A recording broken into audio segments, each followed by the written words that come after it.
The night jungle of Saipan in mid-June of 1944 did not sleep so much as breathe slow, heavy, and fevered. The coral underfoot glowed a faint ghost white beneath a thin moon, and the air clung to the skin with the damp insistence of warm cloth. To the Marines of the forward outpost near Lake Susupe, it felt as though the entire island held its breath. The day had ended hot and violent, with sporadic sniper fire and artillery that walked the ridgelines like angry thunder. By nightfall, the jungle had grown quiet. Too quiet, several men murmured. Veterans recognized that kind of silence.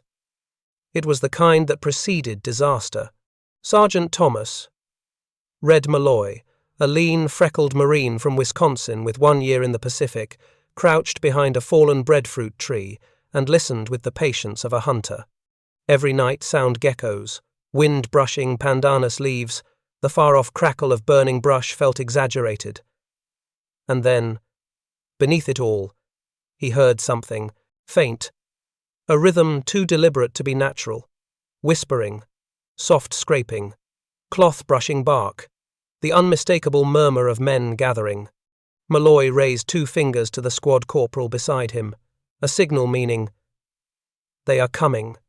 The first hint of movement came as a dark ripple in the fronds. No shapes yet, just pressure a sense, shared by every Marine in that line, that the darkness itself was leaning forward. Somewhere ahead, whispered commands rolled through the trees like restless spirits. They were speaking Japanese, but the meaning required no translation. It was preparation, positioning, the first breath of a storm. Japanese after-action diaries captured after the war, particularly those from the 4th Air Group and the remnants of the 18th Regiment, revealed how these charges were orchestrated. Officers would move quietly through the bush, tapping helmets, whispering encouragement, tightening the fragile emotional thread that held the attack together. It was less strategy and more spiritual ignition, built on the premise that shock and suddenness would overwhelm the defenders before firepower mattered. But these Marines had already learned that secret. Malloy whispered down the line, "Hold, no one fires." It was not fear that made the men freeze, it was doctrine, a new, brutal mathematics learned through bitter nights on Bougainville and New Georgia. The Japanese Banzai gyokusai, the shattered jewel charge, relied entirely on psychology. If the enemy fired too early, the spell held, the attackers kept coming. If the Marines panicked, broke discipline, or lit up the jungle with uncontrolled fire, the charge gained momentum. But if the Marines stayed silent, if they let the charge come close, if they waited until the attackers crossed the invisible point of no return, then the entire psychological foundation of the assault collapsed. This was the trick born from blood and necessity, controlled silence. The Japanese expected noise and fear. Instead, they met an unnatural calm. Malloy could feel his heartbeat slowing as he steadied his breathing. The platoon's machine gun team, positioned behind a chunk of blasted coral, lay motionless. The gunner, Private First Class O'Rourke, rested his cheek against the cool metal of the receiver and whispered, "Any time you want, Sarge." "Not yet," Malloy breathed. Far ahead, in the darkness, a Japanese officer hissed a command. Diaries recovered after the battle described this moment perfectly. The officer raised his sword because raising a voice felt too fragile for the fear-charged silence. Still the Marines held. The jungle answered with the first scream. It began as a single voice, raw, violent, cracking the night like a whip, and then dozens more joined it. A wall of sound, emotional and animal, surged forward. The Japanese charged out of the darkness, rifles raised, bayonets flashing like brief glints of cold fire beneath the moon. Their feet pounded the coral. Their voices merged into a single rising howl. Malloy saw them now, dark forms emerging from the palms, from the bamboo thickets, from every fold of the terrain. Men sprinting, tripping, stumbling, all swept forward by the collective momentum of the attack. "Steady," Malloy whispered again, though his voice was nearly lost beneath the screams. The Japanese were close now, too close by conventional standards. 20 yards, 15. He could see individual faces, twisted with adrenaline, mouths open in that terrible, echoing cry that had broken so many units earlier in the war. But not tonight. Tonight would be different. O'Rourke's hand tightened on the trigger. Malloy raised one fist into the air, the signal. Still silence. Waiting for the exact second, the Japanese charge reached the point where it could no longer stop.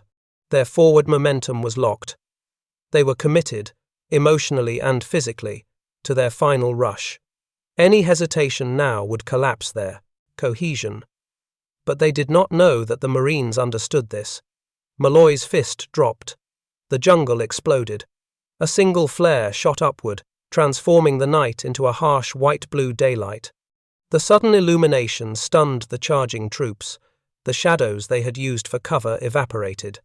And in that same instant, the Marines unleashed the firepower they had held with unnatural discipline.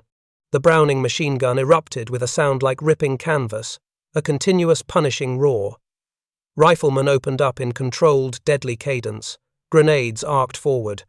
The Japanese charge, which moments earlier had seemed unstoppable, folded in on itself as if struck by an invisible wall. Men at the front fell. Those behind tripped over bodies. The scream faltered. Momentum shattered.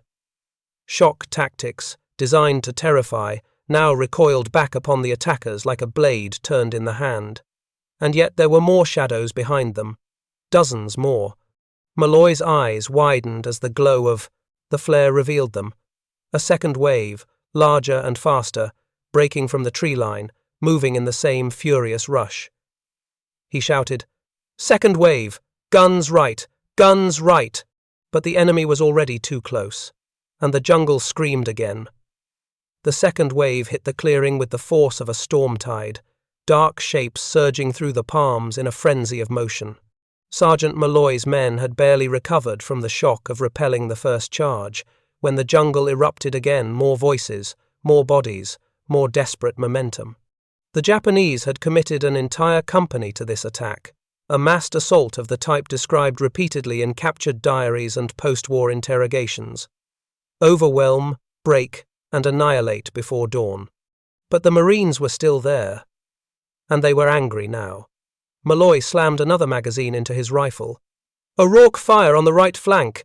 Evans, left! Everyone else on me!" The second flare lit the world with savage brilliance. Japanese soldiers, packed tight by the narrow terrain funneling them from the tree line, charged straight into the arcs of Marine fire. And yet they came on anyway, faces contorted with determination, bayonets raised high, mouths open in the same chilling battle cry that had echoed across the Central Pacific since Guadalcanal. Banzai charges were not merely tactics, they were emotional detonations. Interrogations conducted after the war revealed the mindset clearly. Many soldiers believed they were already dead when the charge began. A successful rush that reached the American line was a victory. Death, before reaching it, was expected. The aim was psychological collapse, not military finesse. Malloy had studied this. Every veteran of Bougainville had. He knew the trick. The silence, the sudden, overwhelming violence, the timing. But the second wave did not behave like the first. These men were moving faster, many sprinting, some stumbling, driven forward by officers shouting, commands that rose above the screams like harsh metallic cracks. Private Evans yelled, "They're splitting left!" "Hold them!" Malloy shouted. "Pour it in!" Even as he fired, Malloy felt it, that creeping dread at the edge of memory. He had felt it on Bougainville. When a line of Marines broke under a night charge and the Japanese poured through like water through broken hull plating. That charge, poorly timed and met too early, had nearly ripped an entire company apart. He would not let it happen here. The machine gun hammered again, each burst tearing into the press of bodies. Still they came. Malloy saw a Japanese non-commissioned officer rising above the crowd for an instant, silhouetted by flare light, his sword raised high. The man didn't even flinch when a round struck his shoulder. He simply adjusted his grip and kept charging. Malloy fired once. The man fell. The wave faltered for one heartbeat, but only one. The Marines understood the danger instantly. If any part of the line buckled, The charge would collapse inward like a spear driven into soft ground. Once inside the perimeter, the Japanese would fight in a frenzy of close-quarters violence, screaming, stabbing, clawing for rifles and throats and machine gun positions. More than one Marine company had been erased in such night assaults. Malloy shouted, "Bayonets fixed! If they reach us, we hold the line here, no step back!" Private First Class O'Rourke, sweat running into his eyes, yelled over the roar of the Browning, "Sarge, they're almost on top of us! Let them come!" Malloy barked. "This is where it ends." What happened next became a recurring entry in Marine after-action reports across the Pacific. The psychological snap. The charge's emotional engine, its forward momentum, was about to break. The Japanese had expected fear. They had expected panic. They had expected a line that would fire too early or retreat under pressure. Instead, they met a line that stood firm, a line that met their fury with controlled discipline, a line that refused to flinch. Malloy saw it happen, saw the confusion ripple through the second wave like a crack spreading across thin ice. One moment the attackers charged with unshakable certainty, the next they hesitated, just a half step, just long enough for doubt to bloom. Then the Marines' rifles fired in perfect unison, volley fire. Not panic fire, not scattered shots, a deliberate storm of bullets that tore through the charge at the exact moment hesitation replaced conviction. The effect was catastrophic. The front rank collapsed. Those behind tripped over the falling bodies. Momentum shattered. From the left flank, Corporal Santiago shouted, "Sarge, they're breaking!" Malloy looked. He saw it clearly. The wave losing shape, the charge dissolving into scattered motion. A few men still pressed forward out of instinct and terror.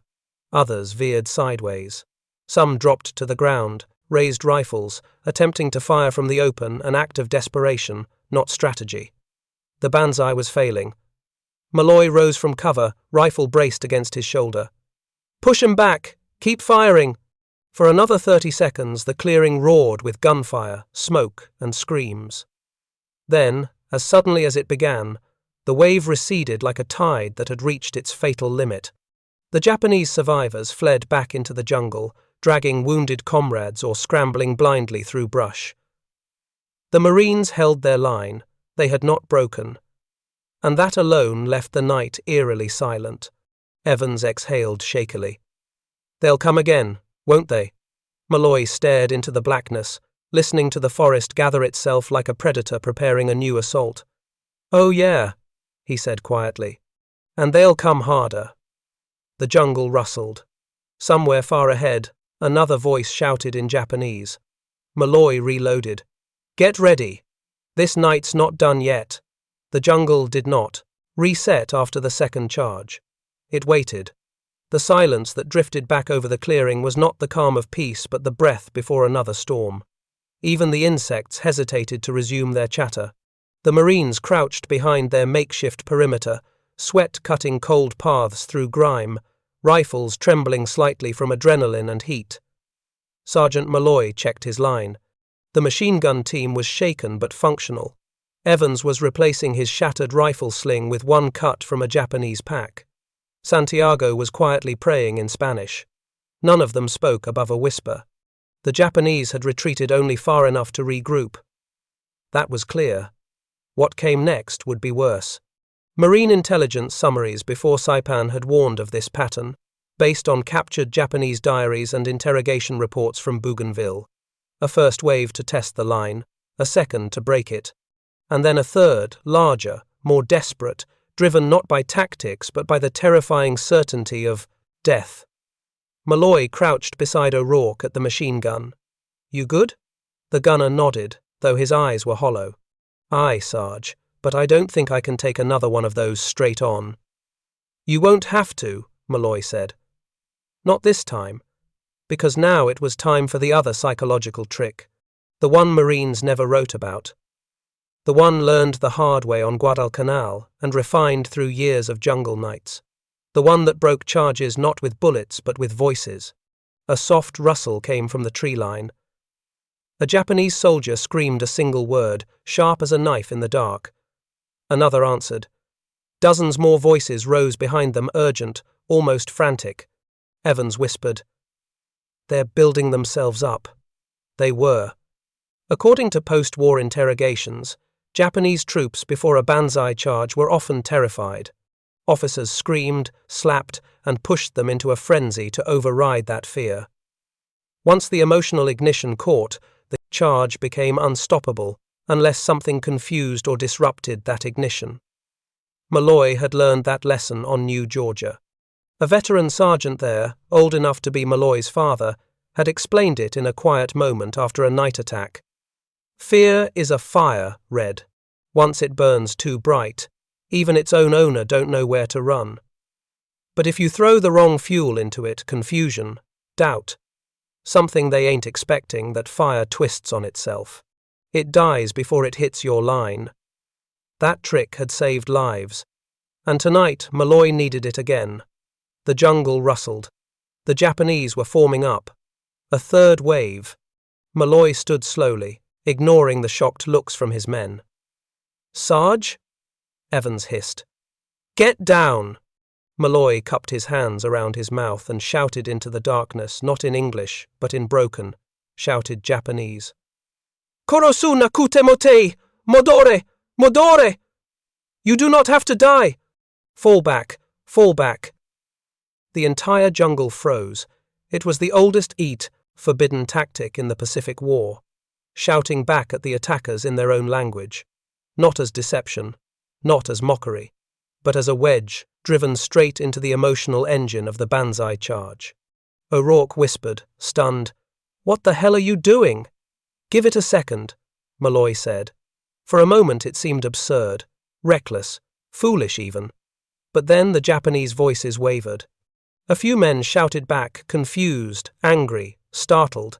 A command officer screamed for silence. Someone else yelled a question.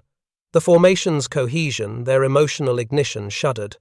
Malloy shouted again, louder, using every word he had learned from prisoners and interpreters. "Anata wa shinuhitsu yo nadonai. Modore. You do not need to die. Return." The effect was immediate. The charge's momentum hiccuped. Marine after-action interviews would later describe it as a psychological stall, the moment when certainty dissolved into doubt. The jungle erupted in argument. Some wanted to charge. Some hesitated. Some shouted that the Americans were tricking them. Others shouted that the order to attack must be wrong. And in that fragile confusion, Malloy made his next move. "Flare!" he barked. The sky burst open in cold white fire. Now the Japanese could see each other clearly, faces pale, eyes wide. Their officers' commands rang out desperately, trying to regain control. But the spell had broken. "Now!" Malloy shouted. The Marines opened fire, not a full assault, not uncontrolled fire, but a precise, ripping volley that targeted only the visible leaders in the front rank. 3 officers fell instantly. A flag-bearer collapsed. Another soldier sprinted forward alone, screaming in confusion, and was cut down by a single shot. And just like that, the third wave evaporated. They did not retreat in formation. They did not scream. They simply dissolved, scattering back into the trees, the emotional fire of the charge smothered by a mixture of doubt, timing, and the unbearable shock of hearing their own language coming from the darkness ahead. O'Rourke slumped back against the machine gun. "Sarge, what the hell was that?" Malloy exhaled a long breath. "A trick," he said quietly. "Old as jungle war.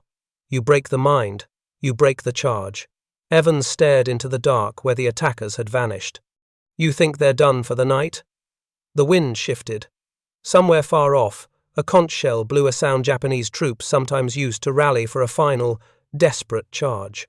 Malloy shook his head slowly. "No," he said. "They're not done." "Not yet." He checked his weapon. He looked at the shattered clearing. He listened as the jungle drew in its breath once more. "The hardest wave," he murmured, "always comes last." And from the darkness came new movement, slow, deliberate, heavier than before. The fourth wave was coming, and it would not stall so easily. The jungle did. Not scream this time. That was the first warning. Where the earlier charges had come in a frenzy of voices and spiritual ignition, The fourth wave began with a silence so severe the Marines felt it physically, like a pressure in their ears. Even the wind seemed to avoid the clearing. The only sound was the distant thump of artillery rolling across Saipan's ridges and, closer, the faint metallic rattle of men preparing weapons in the dark. Sergeant Malloy crouched behind a scorched banyan trunk, eyes fixed on the tree line. Evans shifted uneasily beside him, running a thumb across the ribbed surface of his grenade as though for comfort. O'Rourke whispered, "Sarge, this isn't like the others." He was right. This was different. This was deliberate. Captured Japanese officers later described the final wave of a night assault as the soul wave. The moment when surviving troops gathered every remaining ounce of resolve for one last, unavoidable rush. There would be fewer men now. Many had fallen in the earlier attacks, but those who remained were the most committed, the most desperate, the most willing to die. Malloy scanned the shadows. Nothing moved. "They're waiting," he said softly. "They're watching us. They know we're using their momentum against them." Evans swallowed. "So what do we do?" Malloy hesitated. He had one more trick, one more piece of combat psychology passed down from older veterans of Guadalcanal. But it was dangerous. Misused, it could break his line instead of theirs. Still, tonight offered no safe choices. He whispered, "We flip their expectation." "How?" O'Rourke asked. Malloy leaned closer, lowering his voice. "All night we've been silent until they were almost on top of us." He looked each man in the eye. "This time, we do the opposite." Evans frowned. "We fire early?" "No," Malloy said. "We sound early." The men looked baffled. Malloy explained. "The final wave depends on one thing certainty. They believe we're exhausted, low on ammo, shaken. They expect silence because they think they've almost broken us. If we act like we're fresh, like we're ready, like their final charge means nothing to us." O'Rourke's eyes widened in understanding. "We break their psychology." Malloy nodded. He remembered a lieutenant from the 1st Marine Division telling him after a long night on Cape Gloucester, "A Banzai charge is a gamble. They bet everything on fear. If they sense even a hint of confidence on your side, the gamble turns into panic. They run into bullets. They die confused. Make them doubt for a second and they'll die in seconds." Malloy raised his hand, signaling the platoon. "Get ready. On my mark." The jungle rustled soft, deliberate movement. A Japanese officer shouted a single order, not in a scream but a controlled bark.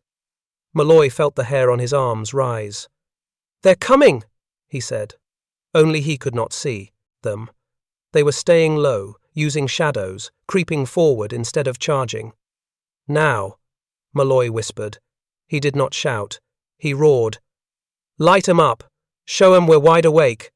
Every Marine in the line stood and began shouting, banging helmets, slamming rifle stocks against coral, pumping themselves into a frenzy louder than anything the Japanese had produced all night. O'Rourke racked the machine gun bolt deliberately, loudly.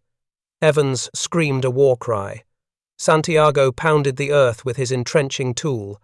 Other Marines joined, howling, shouting, stomping, rattling metal, creating a wall of sound that blasted forward through the trees. For the first time all night, the Japanese froze. Marine intelligence summaries from the island later described this moment as shock inversion. The defenders seizing the emotional initiative. In 2 years of Pacific fighting, few Japanese troops had ever encountered it.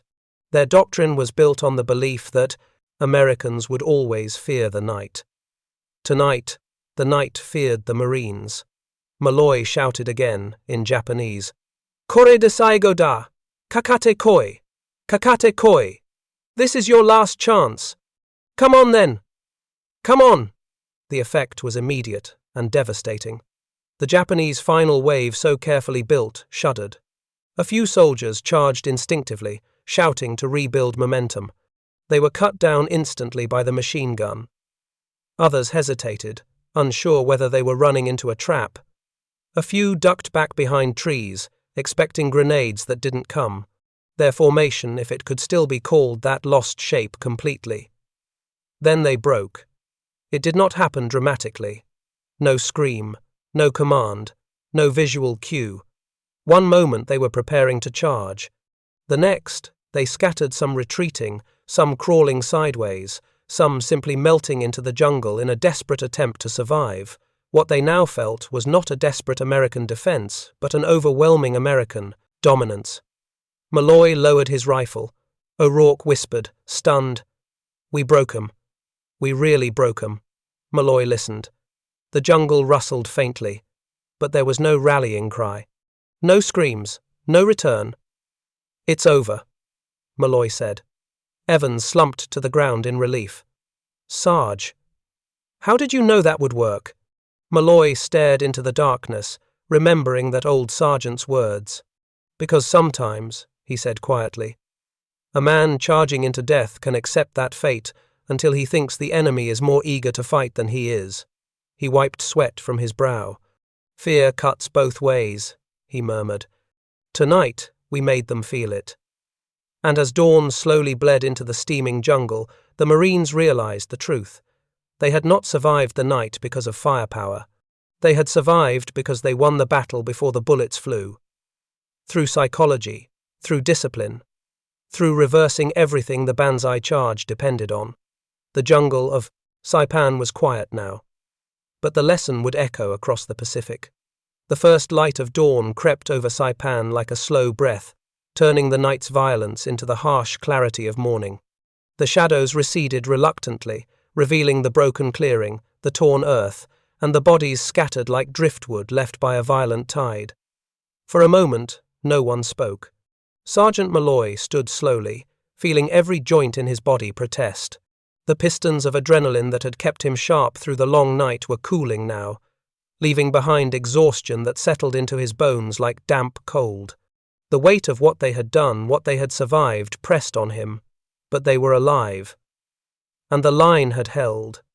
Evans was the first to break the silence, his voice hoarse. "They're really gone." "It's over." Malloy scanned the tree line, rifle raised just enough to be ready, but not enough to betray fear.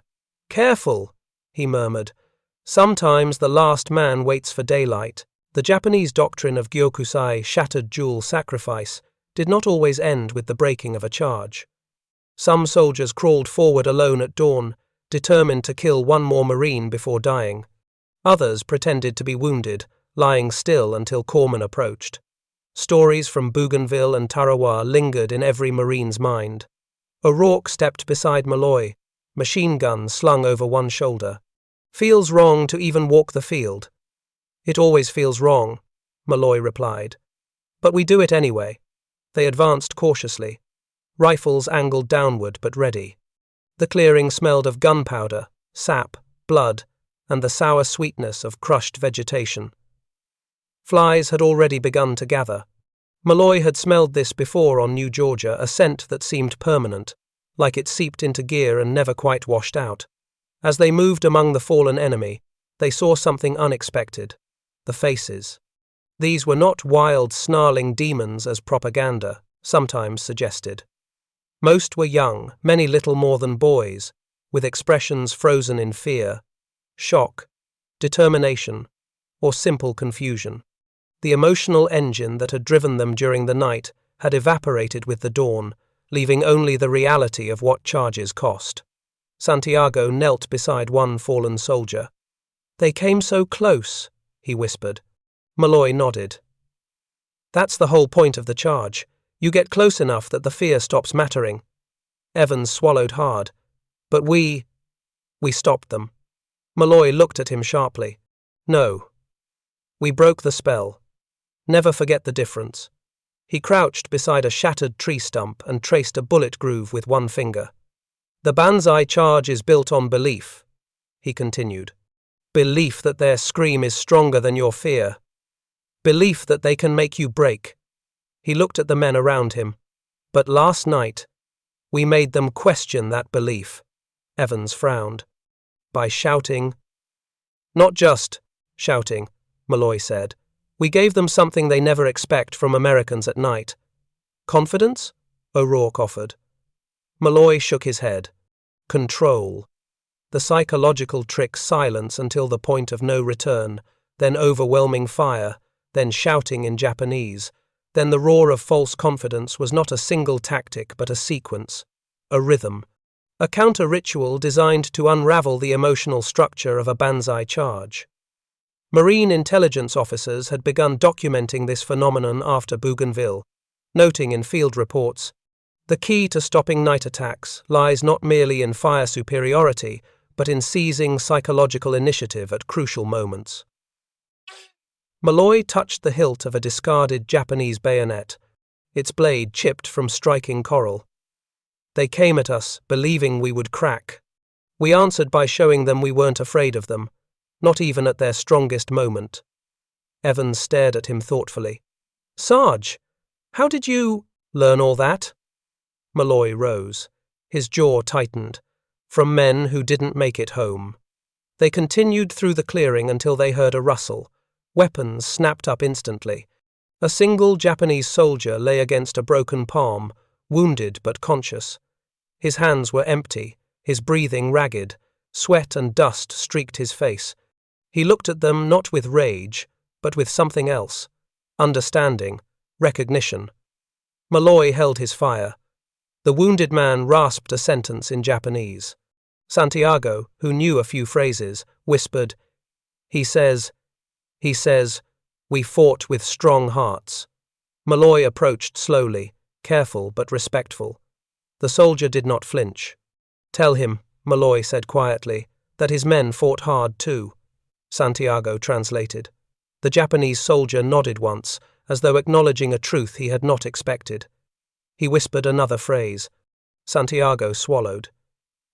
He says the night belonged to you." Malloy knelt beside him. "No," he said gently. "Last night belonged to death. We all just lived through it." The man did not answer. His breath faded slowly until it stopped. Evans whispered, "Should we bury him?" Malloy thought for a long moment. Then he nodded. "We bury them all. Respect is not weakness." They began digging shallow graves, working quietly in the softening light. The war would continue. The fighting on Saipan was far from finished. But in this small corner of the island, for this moment, the line between enemy and marine blurred beneath the weight of shared humanity. As O'Rourke placed the fallen soldier's bayonet atop the grave, Malloy looked eastward. The sun had risen fully now, casting long beams of gold across the jungle. He said softly, almost to himself, "The night screams. The dawn answers. And somewhere between the two, men decide who they become." Behind him, the Marines continued their work. Ahead of them, the war waited. But the night they had survived, the night they had mastered, would follow them for the rest of their lives. By mid-morning, the tropical heat had returned with merciless force, baking the clearing until the night's horrors seemed to steam out of the soil. The Marines had finished burying the dead enemy and American alike, and were now rechecking weapons, cleaning barrels, and trying to force food past throats still tight from adrenaline. None of them spoke about the night. Not yet. Not while its echoes still clung to the trees. Sergeant Malloy sat on an ammo crate beneath a crooked palm, sharpening his Ka-Bar knife out of habit rather than need. The rhythmic scrape of steel on stone grounded him, pulling him back from the memories still replaying behind his eyes. Beside him, O'Rourke worked on the machine gun with the reverence of a priest tending an altar. Evans approached, holding a canteen and looking like a man wrestling with a thought too large to ignore. "Sarge," he said quietly, "what happened last night? Was that luck? Or is that something they taught you in training and just forgot to tell the rest of us?" Malloy stopped sharpening. He wiped the blade on his sleeve, then sheathed it slowly. "No," he said. "They didn't teach that in training. Nobody stateside even knows. The brass might pretend they understand it, but the truth?" He looked Evans straight in the eyes. "The truth is, everything we did last night we learned here, on islands like these, from men who learned it the hard way." Evans sat down. "So it's real what you did. The silence, the shouting, the timing. All of it." Malloy nodded. real as the ground you're sitting on, and older than the war. He looked down at his hands, at the dirt beneath his fingernails, at the faint tremble still lingering in his fingertips. You ever hear about the 1st Marine Raider Battalion on Tulagi? Malloy asked. Evans shook his head. Malloy continued. They were outnumbered, outflanked, hit by, charges 3 nights in a row, men breaking, ammo low, bodies everywhere. But on the 4th night, one lieutenant, just one, figured something out. He held his men in total silence until the Japanese were so close he could smell the sweat on their uniforms. Then he let out a shout, some nonsense phrase, and every Marine fired at once, broke the charge in a heartbeat. After the war, he said he didn't even know why he'd done it, just instinct. Evans frowned. But it worked. It worked, Malloy agreed. And it taught us something the manuals never could.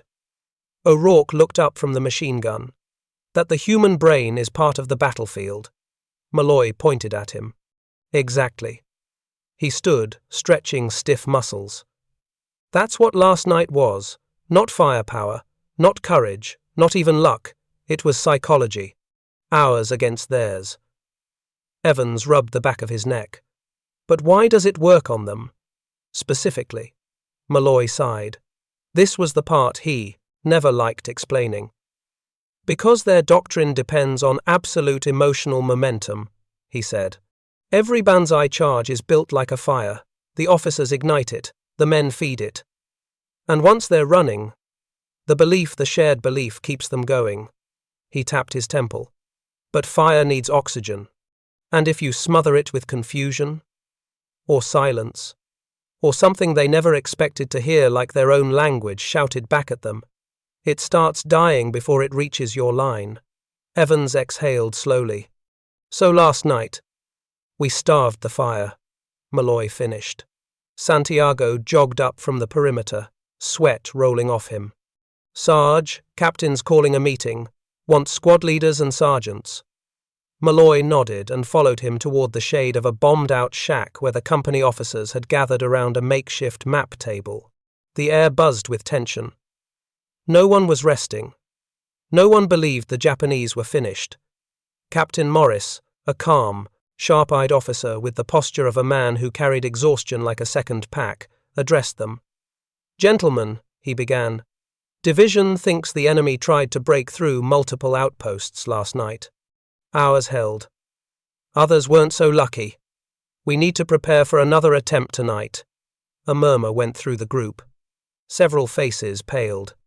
One staff sergeant asked, Sir, is there intel on their numbers? Morris shook his head. Not exact numbers, but enough to know they still have the strength for another full-scale charge. Malloy stepped forward. Sir, permission to speak. Go ahead, Malloy. Sir, last night they didn't fail because we outgunned them. He paused. They failed because we broke them mentally before they reached us. Morris studied him. Explain. Malloy summarized the tactics. Silence, timing, shouting, sound inversion, the psychological traps, the emotional dislocation, the breaking of ritual momentum. When he finished, the officers exchanged glances, some skeptical, some intrigued, some clearly terrified but masking it with discipline. Morris asked, And you think we can repeat that? Malloy nodded. I know we can, but we have to commit to it. No premature firing, no panic shots, no breaking line discipline. If we control the rhythm, they lose the fight before they step into the open. The captain leaned over the map. Then we adapt, he said. Tonight, every platoon will incorporate your sequence. You'll brief the squads yourself. Malloy felt a strange weight settle on him, not fear, but responsibility. If the tactic failed, men would die.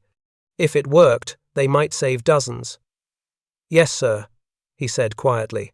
As the meeting broke up, Evans whispered, Sarge, you're teaching the whole line how to fight the night. Malloy looked at the jungle, still steaming beneath the sun. No, he said. I'm teaching them how to survive it. And as he walked back to his platoon, He knew something with chilling certainty. The night would come again, the jungle would scream again, and somewhere out there, Japanese soldiers were preparing their own final lesson. Only one side would master it before dawn. The sun was a furnace by late afternoon, beating down on the shattered clearing until the Marines felt as though they stood inside a kiln.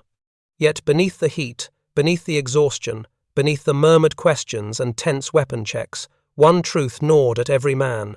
Night was coming. And when night came, the jungle would remember. Sergeant Malloy spent the remaining hours walking the perimeter, checking every foxhole, every firing angle, every man. Some Marines tried to rest. Some cleaned weapons obsessively. Others stared at the tree line, trapped between dread and grim anticipation. Evans approached him near a patch of tall sawgrass, helmet tilted back slightly. "Sarge," he said quietly. "You really think they'll try again?" Malloy didn't answer immediately. He listened to the faint rustle of leaves, to the distant crack of rifle fire from another sector, to the wind shifting as if it carried messages. At last he said, "They lost face last night, lost officers, lost ground. Their doctrine says that must be corrected. So, yes, they'll come again." Evans swallowed hard. "Are we ready?" Malloy looked at him. "We will be." He wasn't sure he believed it, but leadership was half belief and half what a leader could make others believe. By late afternoon, the entire platoon gathered around him. Captain Morris had already sent the updated battle plan through the ranks. Now Malloy's job was to translate strategy into survival. He crouched in the sand, drew a rough map with a stick, and spoke calmly. "Listen up. Last night wasn't a fluke. It wasn't luck. It was control. And tonight we're going to use that same control to survive again. But this time, they'll come in greater numbers and with fewer illusions." O'Rourke asked. "Sarge, do you think they know what happened?" "I mean really know." Malloy nodded. "Word travels in the jungle. Their scouts watched us. They heard the shouting. They know we know their rhythm now. They'll try to break ours." He pointed to the map. "That means they may hit different flanks. They might stay silent longer. They might try creeping instead of charging. But whatever they try, remember this silence is our weapon too. If we break early, we die early. If we hold, we break them." He saw the men absorbing the words. Some looked steadier, some looked worse. One private's hands shook uncontrollably until he clasped them behind his back. Malloy softened his voice. "You're scared. Good. Fear keeps you awake. Fear keeps you alert. But panic?" He tapped the ground sharply. "Panic kills more Marines than bullets," O'Rourke muttered. "Feels like the night already knows our names." Malloy didn't deny it. He just said, "Then let it learn to fear them." By dusk, the jungle had turned into a cathedral of shadows. The sky above bled into purples and deep oranges before collapsing into blackness. Cicadas erupted in shrill waves, only to fall silent again without warning, as though something large moved beneath their notice. The Marines settled into position. Weapons clicked softly. Boots shifted in sand. Breathing became controlled, measured. Malloy crouched behind a fallen log at the front of the line. The humidity wrapped around him like wet wool. His shirt clung to his spine. His fingers tightened on his rifle stock. Night deepened. Then a faint metallic clink. Evans whispered, "Grenade pin?" Malloy shook his head. "No. Equipment check. They're moving. Slow, deliberate. Not charging yet." More sounds followed. Soft footfalls. A hushed command in Japanese. Another clink metal striking a canteen or bayonet scabbard. The Japanese were assembling. Malloy felt the old, familiar tightness in his chest, not fear for himself, but fear for his men. Fear the trick would not work again. Fear that the enemy, having studied the night's failure, would adjust and overwhelm them. O'Rourke whispered, "Sarge, what if they speak first this time?" Malloy's jaw clenched. "Then we wait. We hold. We let them make the first mistake." A pause. A breath. The darkness thickened. Suddenly, a voice shouted from deep within the tree line, a sharp, commanding cry, followed by dozens more. the emotional ignition of a new Banzai wave, but something about it felt wrong. The cadence wasn't unified. Some screams were too high-pitched, too unsteady. Others were delayed, uncertain. It wasn't a battle cry, it was forced, desperate. Evans whispered. "They sound scared." "They are," Malloy murmured. "Last night changed them." Branches cracked, boots thudded. The Japanese began moving but slower than before, less synchronized, as though half the formation hesitated. Malloy leaned close to his firing line. "Hold," he whispered. "Hold until I say." The enemy closed the distance. 50 yards, 40, 30. The Marines' fingers tightened on triggers. Their breaths grew quick and shallow. Evans trembled. "Sarge." Malloy raised a fist. 20 yards. The Japanese burst into the clearing, bayonets forward, faces twisted in fear and fury. Malloy inhaled deeply, then shouted in Japanese with all the force in his lungs. "Anata no shinikata wa mudada, modera, modera." Your death is pointless. Fall back, fall back. The wave convulsed. Some men faltered mid-step, others stumbled. An officer screamed furiously for them to keep charging. Confusion rippled through their ranks. "Now!" Malloy roared. The Marines unleashed a devastating volley. Machine guns tore the night open. Rifles cracked in perfect cadence. Grenades arced into the densest clusters. The charge collapsed almost instantly, but unlike the previous night, it didn't scatter. It shattered. Men threw themselves backward, dragging wounded officers. Others dropped weapons entirely, retreating in panic. The jungle swallowed them in seconds. Evans exhaled shakily. "Sarge, you broke them again." Malloy did not answer. His eyes stayed fixed on the tree line because something in that darkness felt different now. Not broken, watching, studying, learning. "Evans," Malloy whispered, "this isn't over." And for the first time since the battle began, he felt the faintest chill that did not come from fear, but from recognition. The jungle was no longer merely a place.